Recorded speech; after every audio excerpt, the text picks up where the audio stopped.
Wir möchten noch ein bisschen intensiver über diesen Angriff auf Haniyeh sprechen. Paul Klinzing bei mir im Studio. Du hast dich natürlich auch noch mal intensiv damit beschäftigt. Welche Details konntest du noch in Erfahrung bringen? Er ist ganz bemerkenswert. Also es wurde bekannt gegeben, Haniyeh, der Hamas-Führer, ist tot. Aber aus dem Iran gibt es gar keine Bilder, wie beispielsweise von dem Einschlagsort. Nichtsdestotrotz wissen wir, was Haniyeh kurz vor seinem Tod noch gemacht hat. Und das wollen wir uns noch mal näher ansehen. Also wir wollen uns noch mal die letzten Stunden von Haniyeh noch mal ansehen, wieso er auch im Iran war. Hier kann man beispielsweise ein Treffen mit dem religiösen Anführer sehen, der sich da mit ihm noch mal bespricht.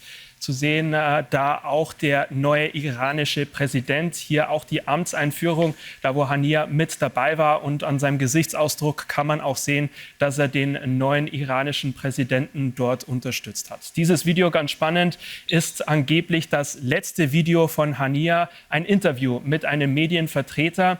Und was danach passiert ist, das wissen wir zumindest, dass er in den Norden Teherans gefahren ist mit einer Kolonne, denn dort ist auch sein Anwesen. Gegen 2 Uhr abends soll dann dieser Luftangriff getätigt worden sein, wobei nicht nur Haniyeh gestorben ist, sondern auch einer seiner Bodyguards.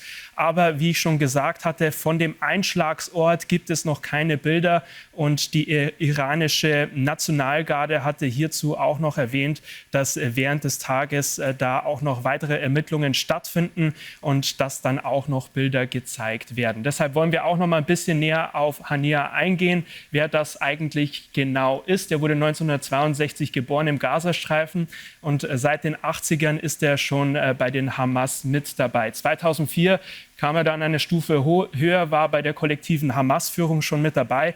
2017 war er dann politischer Kopf der Hamas. Wurde dann auch ziemlich schnell eingestuft als globaler Terrorist, natürlich auch nachdem er befehligt hatte, diesen 7. Oktober letzten Jahres dann auch zu veranstalten. Und er war währenddessen auch immer Schlüsselperson bei internationalen Verhandlungen.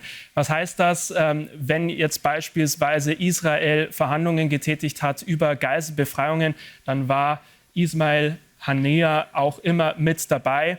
Und jetzt haben viele die Befürchtung, wenn er schon tot ist, dass es wirklich schwierig wird, über die restlichen Hamas-Geiseln jetzt noch Verhandlungen zu tätigen.